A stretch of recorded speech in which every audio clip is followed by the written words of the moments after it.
Hallelujah. आप सभी को जय मसीह की। आइए हम लोग प्रार्थना करें और भवन में चलें। धन्यवाद पिता मनुष्य इस सुंदर से समय के लिए। पिता मनुष्य प्रार्थना करते हैं पिता मनुष्य इस समय के लिए। पिता मनुष्य जो आपने हमें दिया है पिता मनुष्य आप लेकर आओ पिता मनुष्य सबको सही सलामत पिता मनुष्य उसके लिए हम आपको धन्यवाद करते हैं पिता मनुष्य। एक नई सुबह पिता मनुष्य आप हमें देते हो पिता मनुष्य। हम प्रार्थना करते हैं पिता मनुष्य जो भी पिता मनुष्य आगे का समय रहेगा पिता मनुष्य सारी चीज़ों में पिता मनुष्य आपकी अगुवाई को मांगते हैं पिता मनुष्य। हम प्रार्थना करते हैं पिता मनुष्य कि जो भी पिता मनुष्य हम लोग आराधना करेंगे पिता मनुष्य हम प्रार्थना करते हैं कि हम लोग दिल से और आनंद के साथ पिता मनुष्य आपकी आराधना को करने पाए पिता मनुष्य और आपको भाने पाए पिता मनुष्य से प्रार्थना करते हैं पिता मनुष्य आज का जो भी संदेश रहेगा पिता मनुष्य लोगों के पिता मनुष्य हृदय को छूना पिता मनुष्य आप पिता मनुष्य हमसे बातें करना पिता मनुष्य अपने वचनों के द्वारा पिता मनुष्य। प्रार्थना करते पिता मनुष्य कि आज पिता मनुष्य इस भवन के पिता मनुष्य चारों ओर आपकी सुरक्षा लगे रहे पिता मनुष्य कोई भी डिस्टर्बेंस आत्मा पिता मनुष्य न हो पिता मनुष्य। वैसे प्रार्थना करते पिता मनुष्य जो भी पिता मनुष्य बीमार हो पिता मनुष्य उनको पिता मनुष्य आपके नाम से चंगाई मिलने पाए पिता मनुष्य।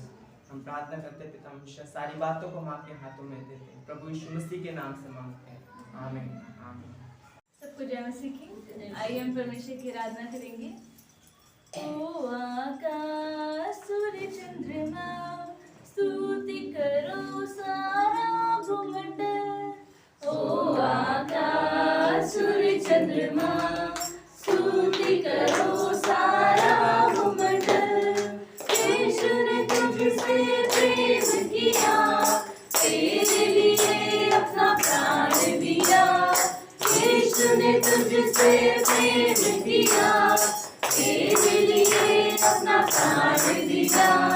नरक से आत्मा को बचा लिया नरक से आत्मा को बचा लिया। आनंद जीवन सबको दिया। ओ आकाश सूर्य चंद्रमा स्तुति करो सारा भूमंडल। ओ आकाश सूर्य चंद्रमा स्तुति करो सारा भूमंडल। अनुग्रहकारी प्रिय यीशु दर्दी होकर दुख सहा। अनुग्रहकारी प्रिय यीशु दर्दी होकर दुख सहा।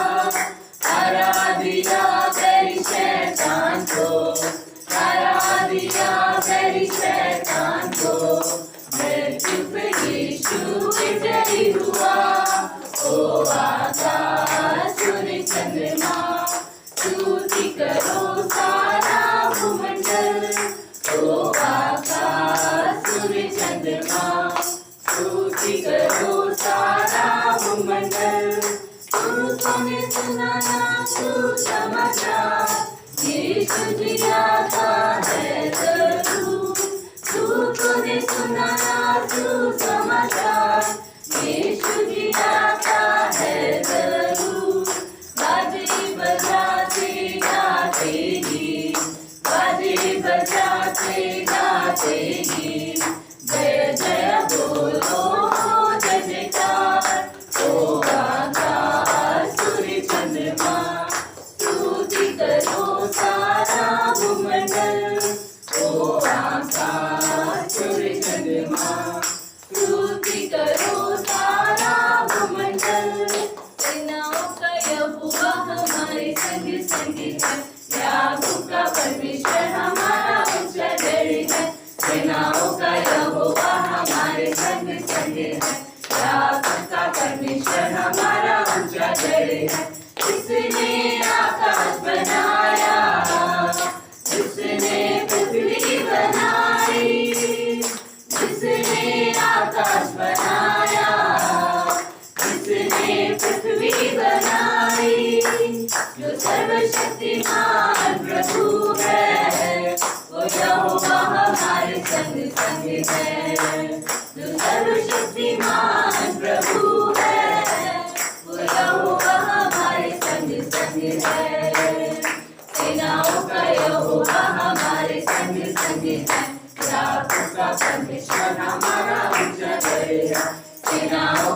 यहोवा हमारे संग संग है। याकूब का परमेश्वर हमारा ऊंचा गढ़ है। समंदर को जिसने डुबाया, जंगल में से मार को निकाला। समंदर को जिसने डुबाया, जंगल में से मार को निकाला। जो वादे को करता है पूरा, वो यहोवा हमारे संग संग है। जो वादे को करता है पूरा, वो यहोवा हमारे संग संग है। सेनाओं का यहोवा हमारे संग संग है। याकूब का परमेश्वर हमारा ऊंचा गढ़ है। सेनाओं का यहोवा हमारे संग संग है। याकूब का परमेश्वर हमारा ऊंचा गढ़ है। लाजर को जिसने जिलाया, जक्कई को जिसने बचाया। लाजर को जिसने जिलाया, जक्कई को जिसने बचाया। उसके लिए सब है संभव, वो यहोवा हमारे संग संग है। जिसके लिए सब है संभव, वो यहोवा हमारे संग संग है। सेनाओं का यहोवा हमारे संग संग है। याकूब का परमेश्वर हमारा ऊंचा गढ़ है। सेनाओं का यहोवा हमारे संग संग है। याकूब का परमेश्वर हमारा ऊंचा गढ़ है। याकूब का परमेश्वर हमारा ऊंचा गढ़ है।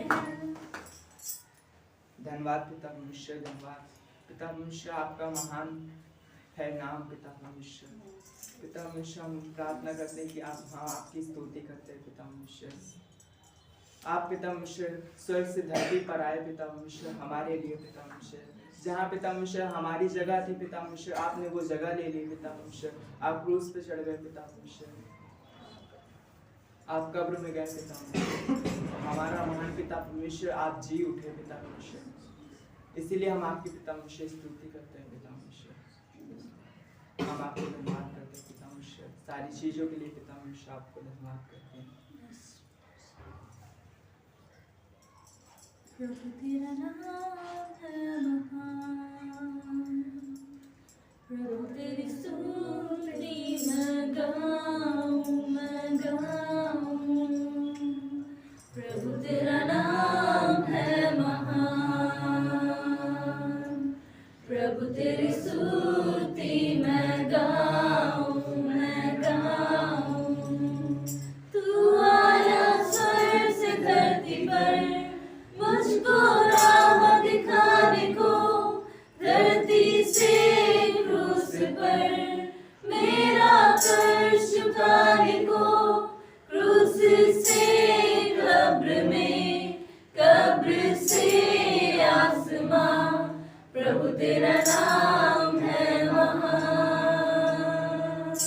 तू आया स्वर्ग से धरती पर, मुझको राह दिखाने को। धरती से क्रूस पर मेरा कर झुकाने को। क्रूस से कब्र में, कब्र से आसमां। प्रभु तेरा नाम है महान, प्रभु तेरी स्तुति मैं गाऊं, मैं गाऊं। प्रभु तेरा नाम है महान, प्रभु तेरी स्तुति मैं गाऊं, मैं गाऊं। हम सब अपने हाथों को उठाकर गाएंगे। तू आया स्वर्ग से धरती पर, मुझको राह दिखाने को। धरती से क्रूस पर मेरा कर झुकाने को। क्रूस से कब्र में, कब्र से आसमां। प्रभु तेरा नाम है महान। तू आया स्वर्ग से धरती पर, मुझको राह दिखाने को। धरती से क्रूस पर मेरा कर झुकाने को। क्रूस से कब्र में, कब्र से आसमां, प्रभु तेरा नाम है महान, प्रभु तेरा नाम है महान। हाँ पिता प्रभु यीशु मसीह, आपका नाम महान है पिता प्रभु यीशु मसीह, आपका नाम पवित्र है पिता प्रभु। धन्यवाद देते हैं पिता कि आप सच्चे परमेश्वर हो पिता प्रभु यीशु मसीह, आप कभी झूठ नहीं बोलते पिता प्रभु यीशु मसीह। हम धन्यवाद देते हैं पिता प्रभु कि हम उस सच्चे परमेश्वर की संतान हैं पिता प्रभु यीशु मसीह। आप पवित्र हो पिता प्रभु यीशु मसीह, हम पूरे दिल से कहते हैं पिता प्रभु कि आप पवित्र हो, आपके जैसा कोई और नहीं है पिता प्रभु यीशु मसीह। आप करुणा निधान हो पिता प्रभु यीशु मसीह, सारे रोगों को चंगा करते हो पिता प्रभु यीशु मसीह, सारे पापों को क्षमा करने वाला परमेश्वर है पिता प्रभु यीशु मसीह। हम धन्यवाद देते हैं पिता, हम सब मिलकर पिता प्रभु यीशु मसीह आपकी महिमा करते हैं पिता, जो राजाओं का राजा है पिता प्रभु यीशु मसीह, प्रभुओं का प्रभु है पिता, और दिल से कहते हैं पिता प्रभु यीशु मसीह कि तू पवित्र है पिता। धन्यवाद प्रभु यीशु मसीह। तू पवित्र पवित्र है,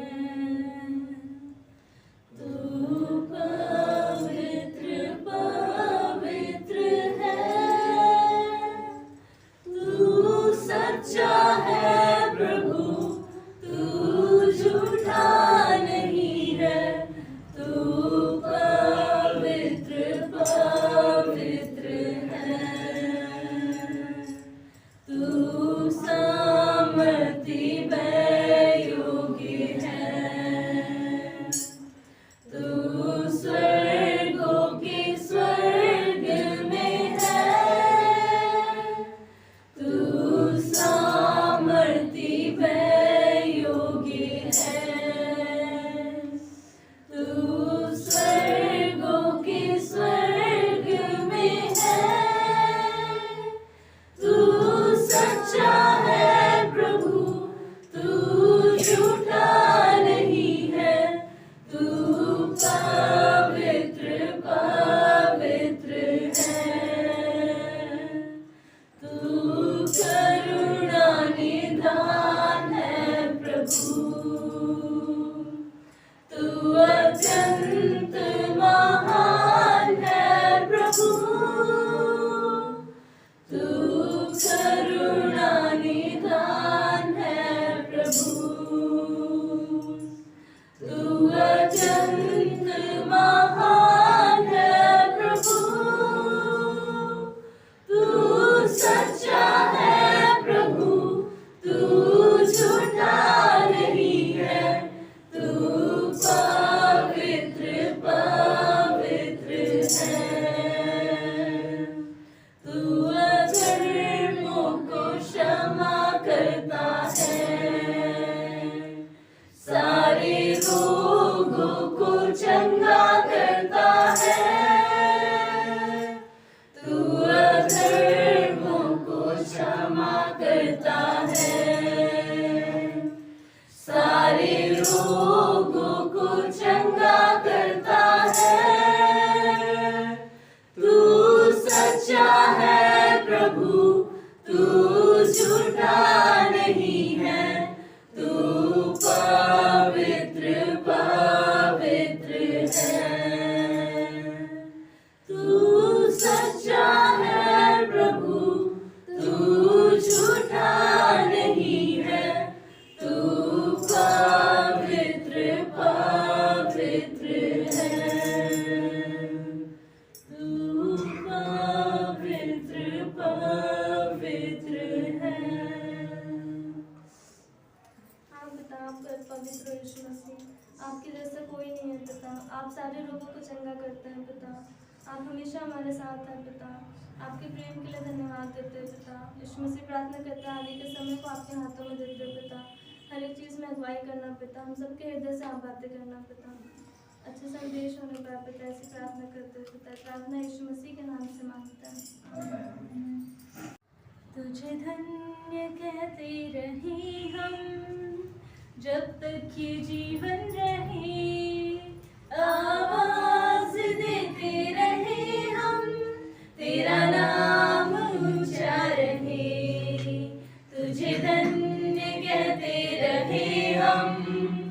जब तक ये जीवन रहे, आवाज देते रहे हम, तेरा नाम ऊंचा रहे।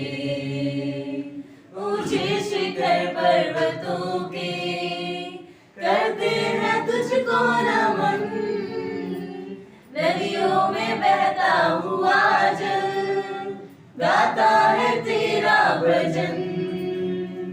चिड़ियों की धुन में बसी है महिमा की बातें तेरी, चारों दिशाओं में यीशु फैली है चाहत तेरी। ये आसमां और ये ज़मीं तेरा ही बस नाम ले। चलती पवन थक जाए तो बाहें तेरी थाम ले। तुझे धन्य कहते रहे हम, जब तक ये जीवन रहे। आवाज देते रहे हम, तेरा नाम ऊंचा रहे। तुझे धन्य कहते रहे हम, जब तक ये जीवन रहे। आवाज देते रहे हम, तेरा नाम ऊंचा रहे। फूलों में तेरी महक है, कलियों में तेरी हंसी, हर एक मानव में यीशु तेरी ही सांसें बसी। हर रात को चांद तारे तेरी ही बातें करे, सूरज की मदहोश किरणें तेरी चमक से डरे। तूफान भी बरसात भी कहना तेरा मानते। तूने रचा ये सारा जहां, हम तुझको खुदा मानते। तुझे धन्य कहते रहे हम, जब तक ये जीवन रहे। आवाज देते रहे हम, तेरा नाम ऊंचा रहे। तुझे धन्य कहते रहे हम, जब तक ये जीवन रहे। आवाज देते रहे हम, तेरा नाम ऊंचा रहे। तेरा नाम ऊंचा रहे। यूहन्ना का दूसरा अध्याय, पहला यूहन्ना दूसरा अध्याय 28 और 29।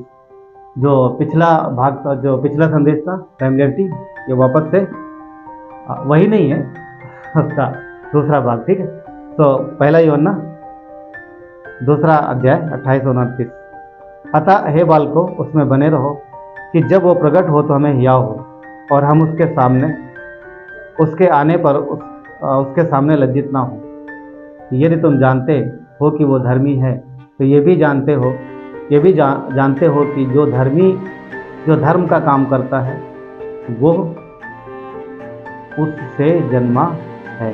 ठीक है, तो 28 और 29 से, और 28 क्या कहता है कि उसमें बने रहो, हमें बने रहने के लिए कहता है। अगर हम बने रहेंगे तो परमेश्वर के सामने जाने में हियाव होगा। हियाव मतलब डर नहीं लगेगा परमेश्वर के सामने जाने में। और जब हम धर्मी हैं, कहता है जब तुम जानते हो कि परमेश्वर धर्मी, तो हमें भी वही काम, धर्म के काम यानी भलाई के काम करने के लिए परमेश्वर हमें कहता है, क्योंकि उसने हमें बुलाया इसलिए कि हम परमेश्वर की महिमा करें और उसके साथ बने रहें। इफिसियों का एक वचन और देख लेते हैं हम लोग। इफिसियों का दूसरा अध्याय,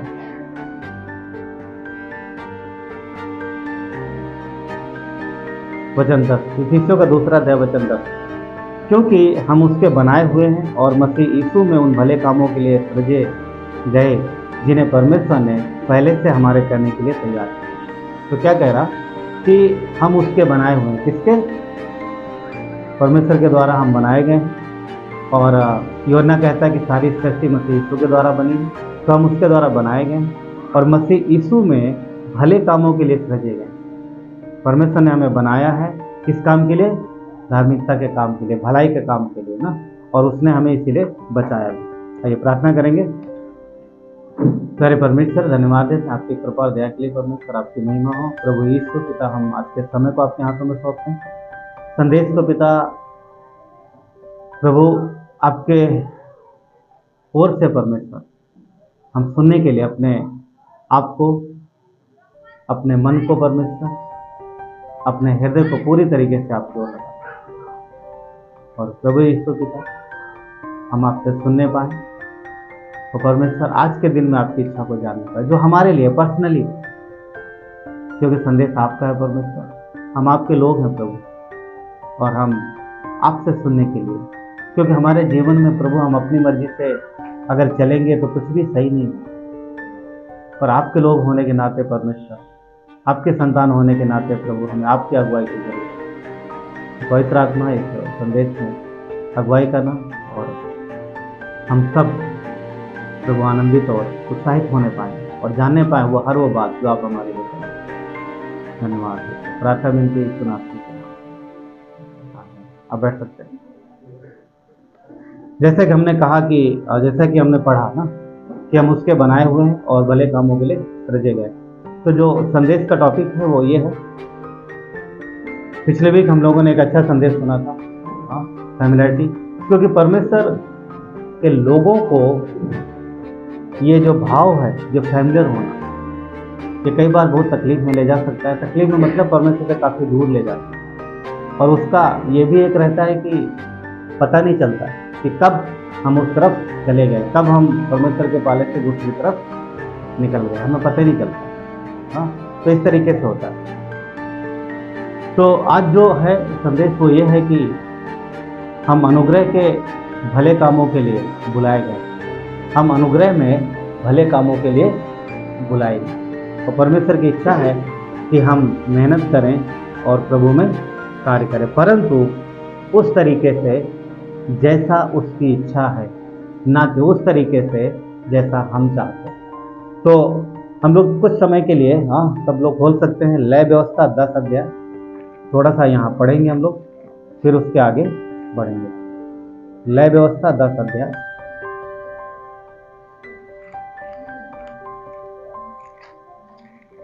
अध्याय 10, और जिसमें हम लोग वचन देखेंगे। वचन 1 से 3, 10 का 1 से 3 यहाँ इस प्रकार कहता है।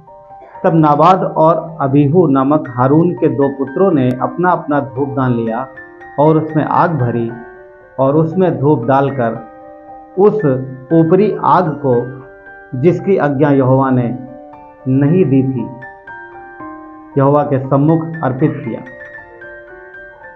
तब यहोवा के सम्मुख से आग निकली और उन दोनों को भस्म कर दिया, और वे यहोवा के सामने मर गए।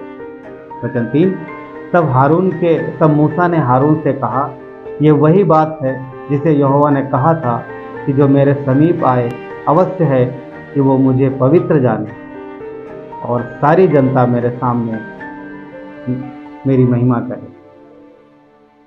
और हारून चुप रहा। तो हम सब जानते हैं ये कहाँ की घटना है। ये लय व्यवस्था कहाँ लिखी गई, सबको पता है? लय व्यवस्था कहाँ लिखी गई? जंगल में। जब मिस्र से निकल के आए तो परमेश्वर उन्हें जंगल में नियम दे रहा, क्योंकि जब वो गए थे तो छोटा कबीला था, तो थोड़ा सा 70 लोग, 70-75, बाइबल बोलते 70 लोग ना, तो छोटा कबीला, थोड़ा सा ग्रुप था। जब निकले हैं तो बहुत सारे, एक देश बन गया। तो देश जो है बिना संविधान के नहीं चलता, देश के लिए नियम चाहिए, कानून चाहिए। तो परमेश्वर यहाँ पर उन्हें संविधान दे रहा है, यहाँ पर उनको लॉ दे रहा है, नियम दे रहा है कि अब जब तुम उस जगह जाओगे तो तुम इस तरीके से करना, और करना तुमको आज से ही है, मतलब अब से ही शुरू करना, वहाँ जाके नहीं करना, यहीं से करो।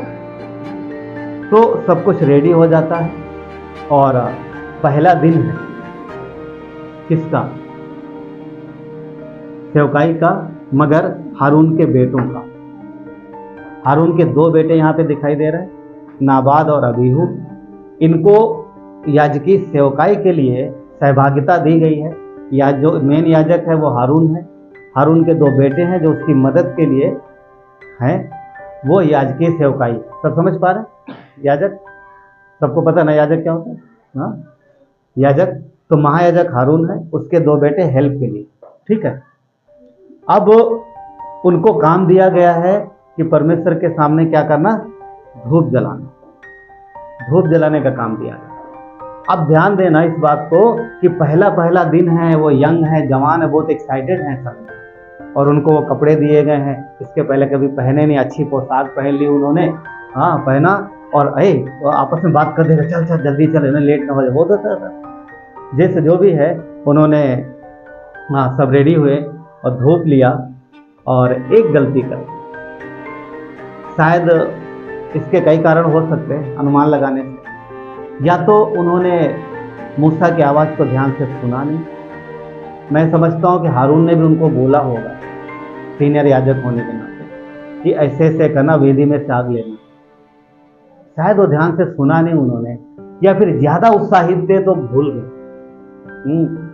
और जहाँ पर भी वो तैयार, जहाँ पर भी होंगे, जैसे जो परिस्थिति होगी, उन्होंने एक गलती की कि आग उन्होंने परमेश्वर की वेदी से नहीं ली।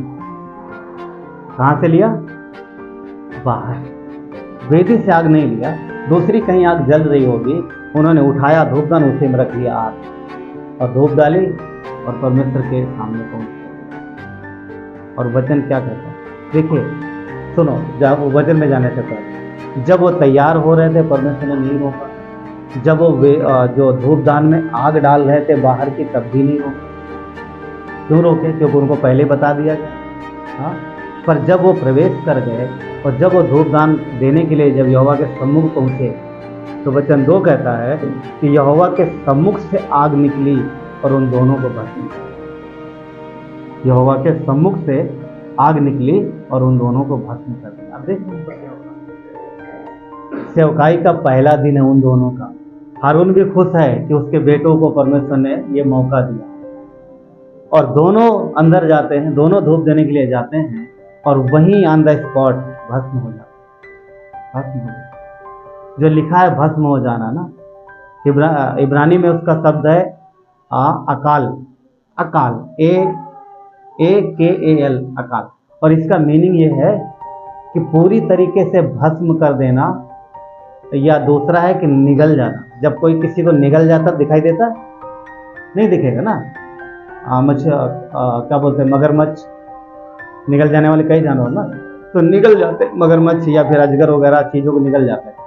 तो निगल जाना मतलब दिखेगा नहीं, तो भस्म कर देना मतलब ऐसा लगा कि पूरा ये खत्म हो गए, शायद राख बची हो। तो इस तरीके से है।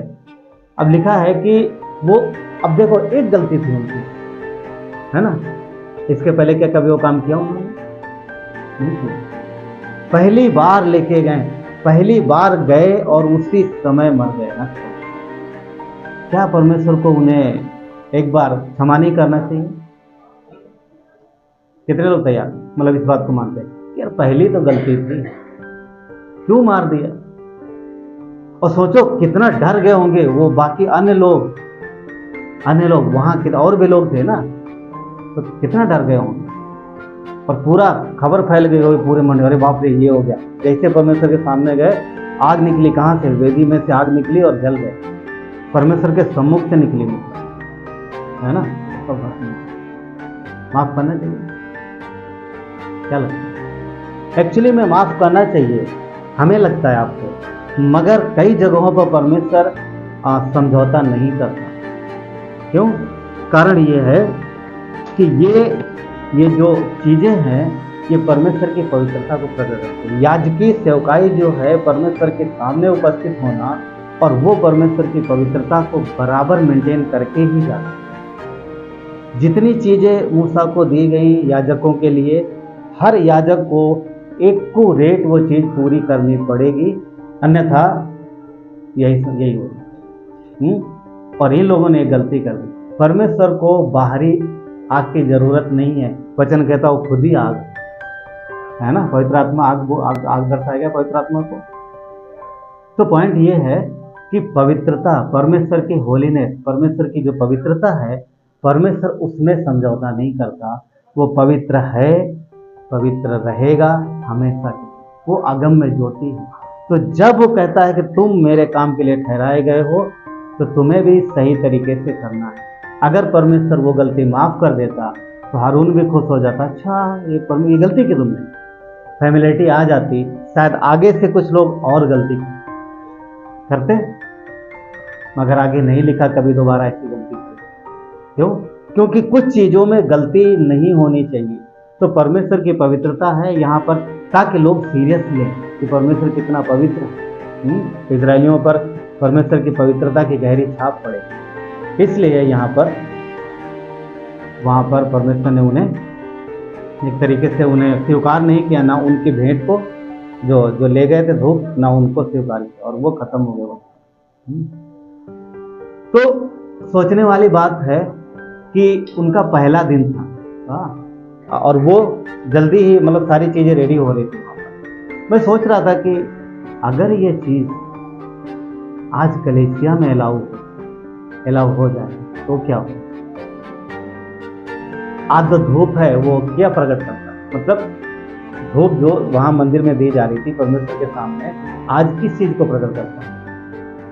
हमारी प्रार्थना है, हमारी आराधना, राइट। वो धूप दान करते, धूप के जैसा है। आप जब भी प्रार्थना में जाते हो एक गलती और उठ के आते नहीं। जब भी परमेश्वर के सम्मुख गए एक भी गलती है, रिटर्न आए नहीं, सोचो क्या होगा? कलीसिया खाली, सब पहुंच गए सर, है ना। मगर आप इमेजिन करो, कोई पहला व्यक्ति, कोई आया पहले दिन, पहला विश्वास किया, एक्साइटेड है, और प्रार्थना में एक गलती की, खत्म हो, कौन आएगा? पर परमेश्वर का धन्यवाद कि आज उस तरीके से नहीं करता, आज उस तरीके से नहीं करता। सोचने वाली बात, आज वैसा नहीं करता। क्यों? आज अनुग्रह, आज ग्रेस है हमारे। तो मगर उनके लिए भी परमेश्वर ने उनको बाद में बताया, सारी चीजें क्लियर की कि दोबारा इस तरीके से गलती नहीं होनी चाहिए। लेवियवस्था 11:45 में उसने कहा, क्योंकि मैं यहोवा हूँ, मैं तुम्हें मिस्र देश से निकाल ले आया हूँ, मैं तुम्हारा परमेश्वर ठहरूंगा, इसलिए तुम पवित्र बनो, क्योंकि मैं पवित्र। परमेश्वर कहता है मैं पवित्र हूँ, इसलिए तुम्हें पवित्र बनना है, तुम मेरे लोग। उससे मैं उनको बता रहा। लेवियवस्था 19:12 में भी कहता है, यहोवा ने मूसा से कहा, इजरायलियों की सारी मंडली से कह दे तुम पवित्र बनो, क्योंकि मैं तुम्हारा परमेश्वर पवित्र हूँ। सारी मंडली से, न सिर्फ याजकों। क्या बोला उसने? सिर्फ याजक नहीं, सबको बता दे कि तुम पवित्र बनो, क्योंकि मैं पवित्र हूँ। जब मेरे सामने आओ तब पवित्रता से आओ। परमेश्वर का धन्यवाद, आज हम पवित्र बनते नहीं हैं, ऑलरेडी हम पवित्र कर दिए गए। अब पवित्र बनने के लिए कुछ करने की जरूरत नहीं है, यीशु मसीह ने हमें पवित्र कर दिया। क्यों? क्योंकि परमेश्वर कभी बदलता नहीं। अगर मसीह के द्वारा हमें पवित्र नहीं किया जाता तो वाकई में कोई भी व्यक्ति परमेश्वर के सम्मुख अपवित्र रूप में जा नहीं सकता। क्योंकि मलाकी 3:6 में कहता है कि मैं परमेश्वर यहोवा कभी बदलता नहीं। परमेश्वर का जितना स्टैंडर्ड उस समय था ना, जब हारून के बच्चे उसके सामने गए और मर गए, स्टैंडर्ड पवित्र, मतलब जितना पवित्र उस समय था उतना पवित्र आज भी है। आज भी उतना ही पवित्र, आज भी उसकी पवित्रता में कोई समझौता नहीं। मगर हर पापी उसके पास जा सकता, एक गलती, एक पाप उसके सामने गए, मर गए, पर आज दुनिया का सबसे ज्यादा पापी से पापी आदमी उसके पास जाता है। और परमेश्वर प्रसन्न होता है इस बात कि पापी उसके पास आ। क्यों? मसीह यीशु के। यीशु ने क्या बोला? मैं आया हूँ इसीलिए कि सब मन फिराए ना, मैं पापियों के लिए आया हूँ, तो पापियों को बचाने के लिए आया। यीशु मसीह ने हमें बचा लिया। उस समय उनको सारे व्यवस्था और नियम उन्हें स्वयं पूरे करने होते, उन्हें स्वयं पूरा करना, पर हमारे लिए यीशु ने पूरा कर दिया। वो क्रूस पर मर के उसने हमारे आपके लिए पूरा कर दिया। आप सोचो कितनी, आप सोच सकते इस बात को, एक गलती वही खत्म। तो अगर यीशु नहीं आया होता तो व्यवस्था पूरा करना कितना मुश्किल था, कितना मुश्किल था, आसान नहीं था। वही सारी चीजें, नियम अगर आज लागू होते कलीसिया में तो कोई विश्वास में चल नहीं सकता। इसीलिए कोई व्यवस्था पूरी नहीं कर पाया सिवाय मसीह के, उसने पूरी किया। पर उस समय जब यीशु आया तो कुछ लोगों ने समझा, यार ये तो गलत, अलग ही शिक्षा दे रहा, ये तो हमारी व्यवस्था से अलग ही शिक्षा दे रहा। पर यीशु ने उन्हें बताया मत्ती 5:17 में कि ये ना समझो कि मैं व्यवस्था और भविष्यवक्ताओं के पुस्तकों को लोप करने आया हूँ, परंतु मैं किस लिए आया हूँ, उसको पूरा करने। और यूहन्ना के 19:30 में उसने बोला भी क्रूस पर, क्या बोला था, पूरा पूरा हुआ। आखिरी यही चीज थी, पूरा हुआ, पूरा फिनिश। तो सब कुछ उसने हमारे आपके लिए कर दिया, सारी व्यवस्था यीशु ने पूरी कर दी, सब कुछ उसने हमारे लिए कर दिया। अब हमें सिर्फ एक ही चीज बोला, क्या करने के लिए पता, तुम अपने परमेश्वर से सारे मन से, सारे प्राण से, सारी बुद्धि से और सारी शक्ति से क्या करना, प्रेम रखना। अगर ये 4 बातें करते हैं तो सब उसी में आता है। एक और है, अपने पड़ोसी से रोज लड़ाई करना, अपने पड़ोसी से अपने समान प्रेम करना, राइट। वो एक बात।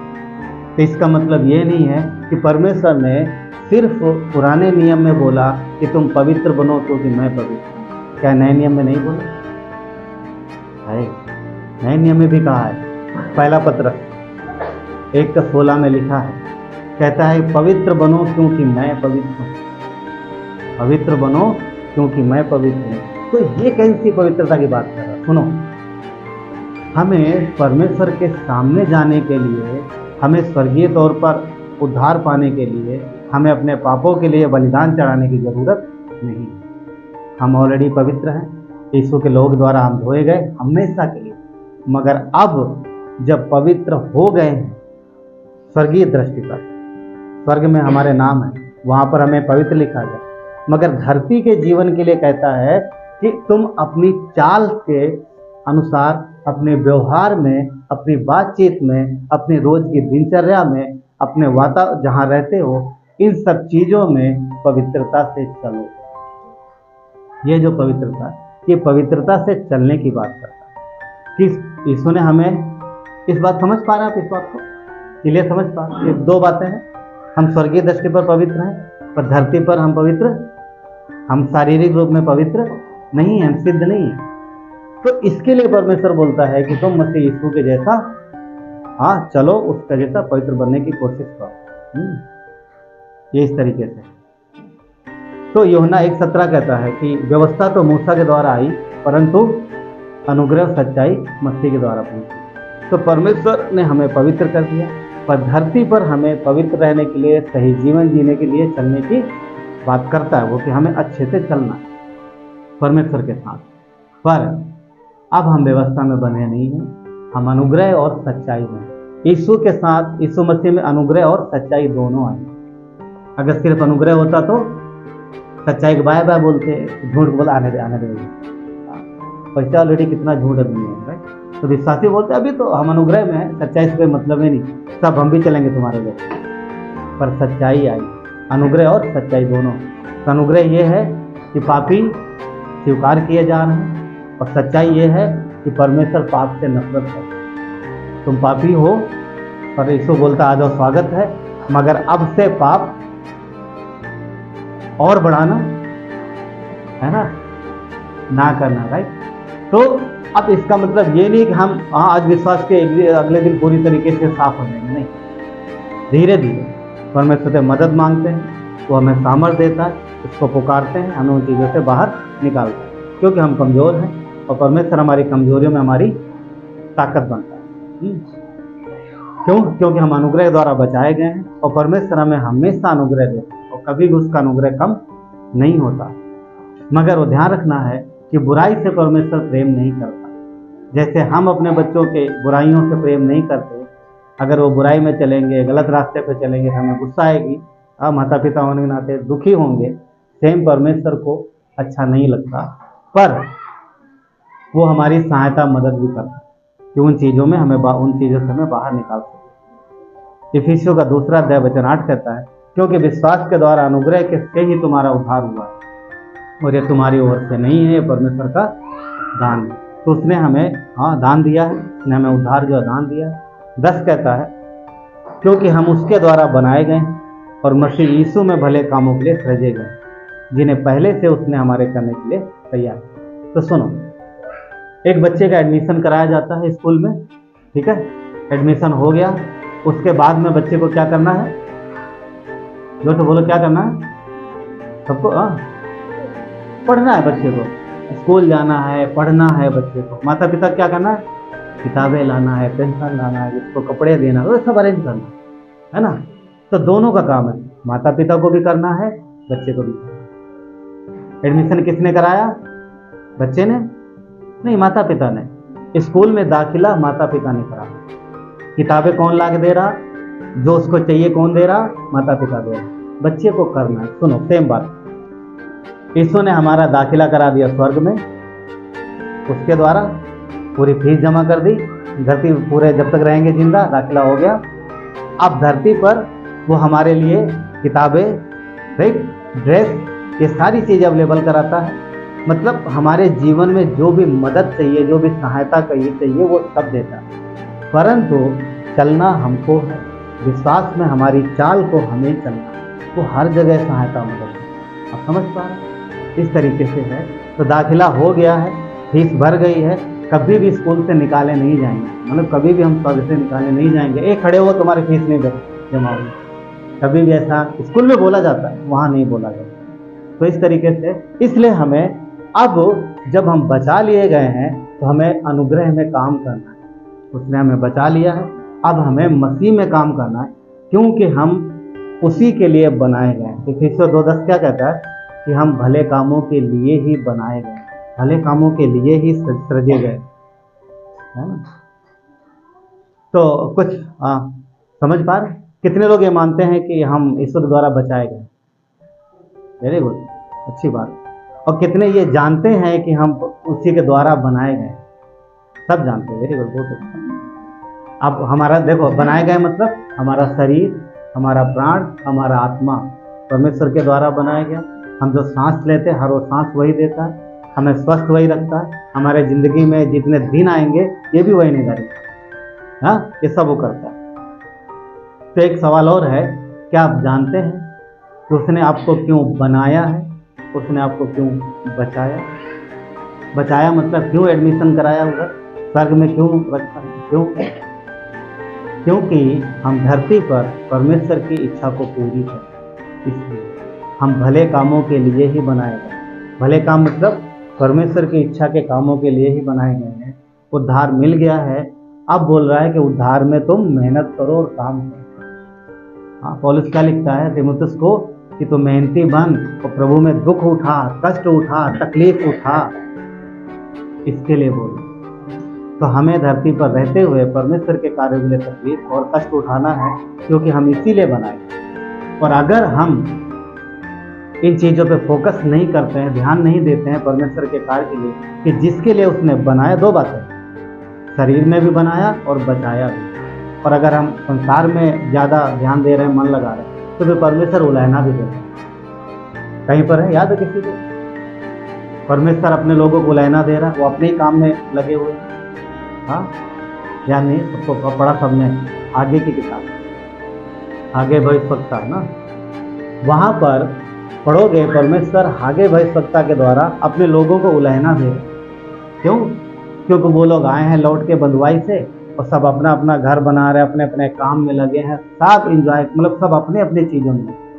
और परमेश्वर का भवन जला उजड़ा पड़ा है, कोई देखता नहीं है। तो परमेश्वर को अंदर गुस्सा आ रही, जलन आ रही, ये सब अपने अपने में लगे हुए, कोई देख ही नहीं। पॉइंट का देखो, क्या परमेश्वर को, सोचो एक बात बताता हूँ, सुनो, क्या परमेश्वर को उस भवन से प्यार था कि तुम आओ मेरा भवन बनाओ? क्या वो दीवालों से प्यार था उसे? नहीं, उसे अपने लोगों से प्यार था। क्यों? क्योंकि जब भवन उजड़ा पड़ा है, ना वहाँ आराधना हो रही, ना वहाँ वर्शिप हो रही, ना कुछ नहीं हो रहा, उनका आत्मिक जीवन भी पूरा खाली, कुछ हो ही नहीं रहा। तो परमेश्वर इसलिए उनके दुखी है कि ये सब अपने अपने कामों में लगे हैं और मेरी तरफ ध्यान नहीं देते, तो इनके जीवन में तकलीफें बढ़ती चली जाएंगी। जिन कारणों की वजह से ये लोग बंधुआई में गए थे, जिन बातों की वजह से ये बंधुआई में गए थे, जिन बुराइयों की वजह से बंधुआई में गए थे, अगर वापस से मेरी तरफ ध्यान नहीं देंगे तो ये फिर उसी बंधुआई में जाएंगे, फिर तकलीफ में जाएंगे। तो परमेश्वर इसलिए आगे भविष्यवक्ता के द्वारा उनको डांट लगा रहा, उन्हें एक तरीके से बड़ी ज़बरदस्त डांट दे रहा। और हम सब, हाँ मैं भी, हम लोगों ने पढ़ा इस बात को। चलो चलेंगे थोड़ी देर के लिए आगे की किताब, पेज नंबर पुराने नियम में 1095 पर, ठीक है, 1095, वचन 1:9। 1:9 कहता है, तुमने बहुत उपज की आशा रखी, पहुंच गए, तुमने बहुत उपज की आशा रखी, परंतु देखो थोड़ी ही है। तुमने बहुत उपज की आशा रखी, क्या कहता है, देखो थोड़ी है। अब सुनो, यहाँ पर एक चीज है, ये वचन को पढ़ते पढ़ते कुछ बात करें। क्या जो यहाँ पे लिखा है, परमेश्वर कह रहा है कि वो लोग अपनी खेती में उम्मीद करते हैं कि बहुत फसल होगी, बहुत धन हो, मतलब बहुत ही अनाज होगा, और जो काम करते थे बोलते थे उसमें बहुत कमाई होगी। क्या ये उम्मीद करना गलत था? नहीं गलत, पर आगे कहता देखो थोड़ा ही है। उम्मीद करते हो ज़्यादा, मिलता है थोड़ा, मगर क्यों? कहता एक, देखो दो बातें, एक तो उम्मीद की ज़्यादा, थोड़ा मिला, और जब थोड़ा मिला और जब तुम उसे घर लेके आए तो क्या कहता है कि जब तुम घर लाए तो मैंने उसे उड़ा दिया। हाँ, मैं, ये थोड़ा अलग है ना। बोलता है कि तुम्हारी अपनी कमाई जो तुम घर लेके आए, एक तो तुमको थोड़ी मिली है, वो थोड़ी जब तुम घर लाए हो तो लिखा है मैंने उसे उड़ा दिया। मतलब परमेश्वर कह रहा है कि मैंने उन्हें उड़ा दिया, मतलब व्यर्थ कामों में चली गई। कहता सेनाओं के यहोवा की यही वाणी है। और कहता ऐसा क्यों हुआ, ऐसा क्यों हुआ? बोलता वो भी मैं बताता हूँ। कहता ऐसा इसलिए हुआ क्योंकि मेरा भवन उजाड़ पड़ा। मैंने इसलिए किया तुम्हारे जीवन में ऐसा, मैंने तुम्हें इसलिए तकलीफ दी, मैंने तुम्हें इसलिए कष्ट दिया, मैंने तुम्हारी कमाई को इसलिए व्यर्थ में कर दिया, तुम्हारे खेतों में अनाज पूरा नहीं आया, तुम्हारे पेड़ों में फल अच्छे नहीं लगे, तुम्हारे जानवरों में उतनी उन्नति नहीं हुई, तुम्हारे काम में उतनी उन्नति नहीं हुई। इसका कारण ये है, बताता हूँ, सुनो। कहता है क्योंकि मेरा भवन उजाड़ पड़ा। जैसा कि हम बात करें, परमेश्वर को भवन से प्यार नहीं था, परमेश्वर को अपने लोगों से प्यार। आज भी बहुत से भवन हैं, कलीसियां हैं, बिल्डिंगें हैं बड़ी बड़ी, परमेश्वर को उनसे प्यार नहीं है। आज भी परमेश्वर को अपने लोगों से प्यार। जब रैप्चर होगा कोई भी बिल्डिंग नहीं जाएगी, पता चलेगा हाँ सबसे बड़ी कहाँ पर, मुझे पता नहीं, बड़ी बड़ी पता चले एक इधर से उठ गई पूरी। सोचो, आपका इमेजिन करो कैसा होगा। लोग धरती पर हैं और बिल्डिंगें जा रही हैं। हाँ, इधर ये बड़ी वाली पहले वो देख जा रही है, वो देख पतंग राइट, जो कभी पतंग उड़ाते हैं दूर तक देखते है ना। सोचने वाली बात है कि लोग यही है और वो बिल्डिंगें जा रही। अगर परमेश्वर उस ईंट और पत्थर के बने हुए भवन से प्यार करता तो वो भवन को लेकर जाता, तो भवन से प्यार नहीं कर रहा। तो यहाँ पर क्यों उलझना दे रहा कि मेरा भवन उजाड़ पड़ा है? इसलिए कि भवन उजाड़ पड़ा है, जगह नहीं है, तुम वर्शिप की तरफ ध्यान नहीं देते, तुम आराधना की तरफ ध्यान नहीं देते हो, तुम वचन की तरफ ध्यान नहीं देते हो, तुम्हारा जीवन पूरी तरीके से संसारिक होता जा रहा है। तुम पाप में जाओगे और फिर तकलीफ, फिर कष्ट में जाओगे। इसलिए परमेश्वर कह रहा है मेरे भवन की ओर ध्यान। इसलिए आज भी हमें कलीसिया को ध्यान देने की जरूरत है। अगर हम कलीसिया, क्योंकि हम परिवार, बिल्डिंग की बात नहीं कर रहा हूँ, कलीसिया भवन, हमें एक दूसरे की जरूरत को ध्यान देना। ऑफकोर्स बिल्डिंग तो बनाना ही है ना, हम लोग करते हैं, हाँ वो अलग बात है। परंतु परमेश्वर कहता है कि अगर ये सब चीजें कर लोगे तो तुम्हारा आत्मिक जीवन अच्छा हो। और आज भवन क्या है? हम और आप। कौन है भवन? आज कलीसिया भवन, आज हम और आप भवन, आज परमेश्वर हमारे अंदर निवास करता है। तो हमें और आपके जीवन की बात कर रहा है ना। तो कहता है आगे, क्या कहता है आगे, और बढ़िया बात लिखा हुआ उसने, क्या कहता है, तुम में से प्रत्येक अपने घर को दौड़ा चला जाता है। कोई मेरी तरफ, भवन की तरफ देखता नहीं, क्या चल रहा है यहाँ, क्या जरूरत है इन चीजों की। सब अपने अपने ओर दौड़ा चला जाता है। हाँ, दौड़ा चला जाता है। यहाँ पर जो बात है दौड़ा चला जाता है, वो पता है क्या है? घर की ओर दौड़ा चला जाता, मतलब ये अपने अपने कामों में लगे, इन्होंने ध्यान नहीं दिया। 10 और 11 भी पढ़ ले। 10 कहता है, इस कारण आकाश से ओस गिरना और पृथ्वी से अन्न उपजना बंद हो गया। सुनो, सोचो एक बात, परमेश्वर जब उनको लाया था क्या बोला था? मैं तुम्हें दूध और मधु की, जहां देश में धाराएं बहती वहां लेके जा रहा हूं। और ये वही देश है, ये वही लोग हैं। अब यहाँ लिखा है कि उस जगह पर जहाँ अन्न और मधु की धाराएं बहती थी, दूध और मधु की धाराएं बहती थी, वहां पर वो जमीन अनाज नहीं उगा। क्या परमेश्वर के वचन उल्टा नहीं हो रहा है यहाँ पर कभी उल्टा नहीं होता। डिपेंड करता है लोगों के व्यवहार पर, लोगों की चाल पर। जो आशीषें हैं, धरती के आशीषें हैं, वो हमारे चाल पर डिपेंड करती हैं, हमारे परमेश्वर के साथ रिश्ते पर निर्भर करती हैं। तो यहाँ वही होगा, उन लोगों ने परमेश्वर के साथ रिश्ता कम कर दिया और उनके जीवन में आशीषें कम हो गई। आकाश से ओस नहीं गिर रही है, पानी नहीं, बारिश कम हो रही है और धरती अनाज उपजाना बंद कम कर रही है। तो परमेश्वर उन्हें बता रहा, क्लियर बता रहा, क्यों बताना जरूरी नहीं, बताएंगे समझेंगे। 11 कहता है, मेरी आज्ञा से पृथ्वी के पहाड़ों पर और अन्न और नए दाखमधु पर और ताजे तेल पर और जो भी भूमि में उपजता है उस पर और मनुष्यों और घरेलू पशुओं पर और उनके परिश्रम की सारी कमाई पर अकाल पड़ा। तो आशीष परमेश्वर के लोगों को नहीं मिल रही है, जो मिल रही है वो भी चली जा रही है। क्यों? क्योंकि वो ध्यान नहीं दे रहे, वो परमेश्वर के साथ क्लियर नहीं है, वो परमेश्वर के साथ अच्छे से उनका रिश्ता नहीं, जो भी वचन जानते हो साथ से करते नहीं, वो चीजें यहाँ पर। और इसलिए यहाँ समस्या हो रही है।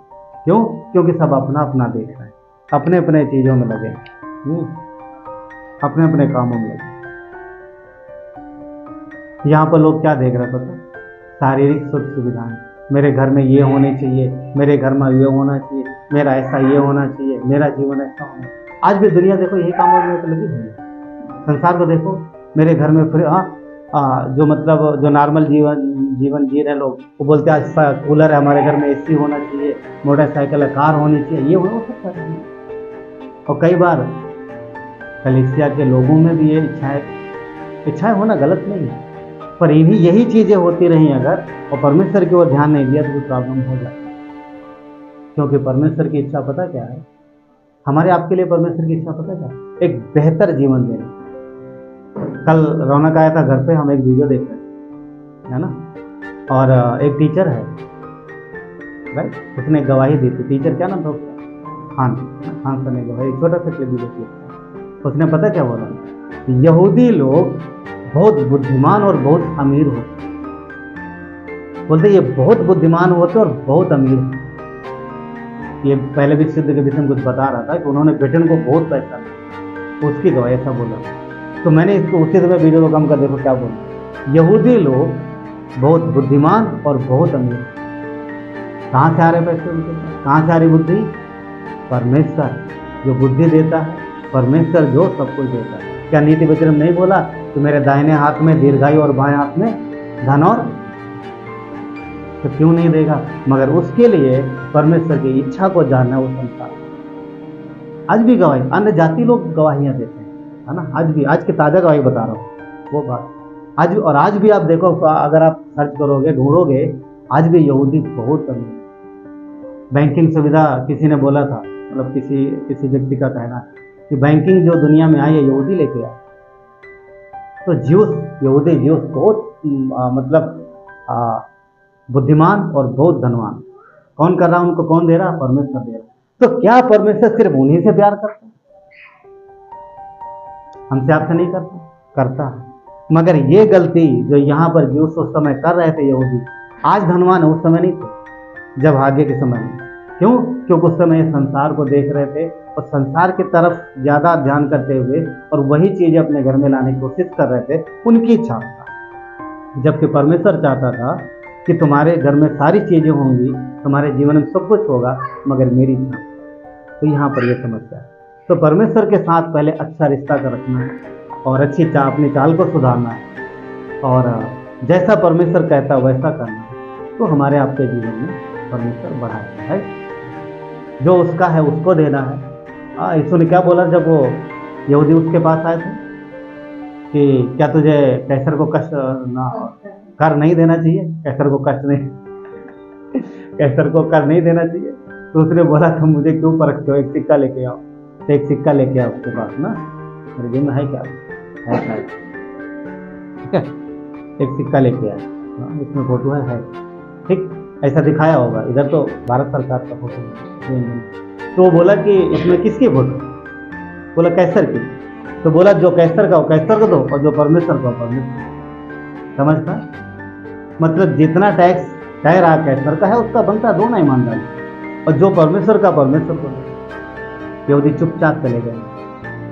आज भी ईश्वर की यही इच्छा है हम सबके लिए कलीसिया, जो परमेश्वर का परमेश्वर को दो, जो सरकार का वो सरकार को दो, और आज्ञानुसार चलते हो। यकीन मानो एक दिन आने वाले दिनों में आपके लोगों के जीवन में गवाही आएगी। ये बहुत बुद्धिमान और बहुत आगे आप समझ कोई बात। परंतु एक चीज ध्यान रखना है कि हम किस चीज के लिए बनाए। मसीह ने बचा लिया हम भले कामों के लिए, जो उसकी इच्छा अनुसार उसी ने हमें बनाया है और उसी ने हमें बचाया। यदि हम उसकी परमेश्वर की आज्ञाओं को मानेंगे और उसकी इच्छाओं को ढूंढेंगे तो परमेश्वर के द्वारा हमारे आपके जीवन में परिणाम अच्छा है। और यदि परमेश्वर की इच्छा के बाहर खुशी ढूंढेंगे या परमेश्वर की इच्छा के बाहर करेंगे तो ना तो परिणाम उस समय अच्छा आया था, ना परिणाम आज अच्छा आया। कितने सारे विश्वासी हैं जिनके जीवन में बदलाव नहीं होता। क्यों? क्योंकि उन्होंने परमेश्वर को सीरियस लिया नहीं। आते हैं, बैठते हैं, ताली बजाते हैं, चले जाते, कुछ नहीं बदलेगा। पर सीरियसली लो। क्यों? क्योंकि परमेश्वर जीवित है, जीवित है, वो है, इसलिए सब कुछ चल रहा है। हाँ, इसलिए सब कुछ चल रहा है। इसलिए यूहन्ना कहता है कि हे बालकों उसमें बने रहो। बने रहने का मतलब यह है कि इसने क्या बोला कि मेरे वचन तुझ में बने रहे। हाँ, वचन जो हम सीख रहे हैं, बने रहने का मतलब ये नहीं हमने याद कर लिया, हाँ प्रभु सब याद, सब याद, सब याद। अरे याद है किस लिए याद कराया जा रहा है? अभी चलना है उसके अनुसार। अफकोर्स बहुत सारी चीज़ों में आपको मदद की जरूरत पड़ेगी, परमेश्वर सामर्थ्य मदद आपको वो मदद करेगा। हाँ, आपको जरूरत पड़ सकती है पेंसिल की, कॉपी की, नोटबुक की, एडमिट कार्ड की। हाँ, इस समय एग्जाम होने वाले, सब कुछ कराएगा, अवेलेबल कराएगा। बट दिल रखना चाहिए, हार्ट ना, हार्ट तैयार रखना चाहिए, सब करेगा। तो इसीलिए इस हिस्सों में क्या कर रहा है 2:10 में कि हम उस भले काम के लिए उसने हमें आपको बचा लिया, उस पर जान दे करके बचा। अब जो अपनी जान दे सकता है वो बाकी चीजें क्यों नहीं दे सकता? इसलिए जो हमारा काम है, जो हमारा आपका, वो हमें विश्वास से बता। ठीक है, आइए प्रार्थना। परमेश्वर धन्यवाद देते हैं आपके अनुग्रह से आपकी महिमा हो। राजाओं का राजा सर्वशक्तिमान परमेश्वर धन्यवाद प्रभु कि आपने हमारे लिए तकलीफें सही, कष्ट था और प्रभु आपने हमें बचाया, आपने धोया, आपने हमें बनाया प्रभु कि हम इस धरती पर रह के आपकी इच्छा को जाने का धन्यवाद देते हैं। पिता परमेश्वर एक कलीसिया आपके प्रभु, और इस कलीसिया के लिए परमेश्वर प्रभु हम आपकी इच्छा को मानते हैं। हम आपके लोग हैं प्रभु, आपकी महिमा होकर धरती पर हर एक चीज़ आप प्रोवाइड कराते हो। आपने इस चीज़ का वादा किया, विश्वास के चाल में हर एक चीज़ आप हर वो व्यक्ति लेके आते हो जो हमारे जीवन में, पर हमें विश्वास से आगे बढ़ना। धन्यवाद देते प्रभु, हर एक को सामर्थ्य देना परमेश्वर। तो जो लोग हैं यहाँ पर जिनकी जो जरूरतें हैं प्रभु, प्रार्थना करते हैं उनकी आवश्यकताओं को पूरा करना प्रभु यीशु। बीमारों को चंगाई आप पहले भी देते थे, आज भी देते हो। पहले भी आप सामर्थ्य अद्भुत काम करते हो, आज भी करते हो। तो प्रभु हमारी प्रार्थना आपके इस देह में अद्भुत कार्य हो करें और आपकी बड़ी गवाही दें। धन्यवाद, सारा आदर गौरव महिमा आपको। प्रार्थना उद्धार करता है, इस नाम से।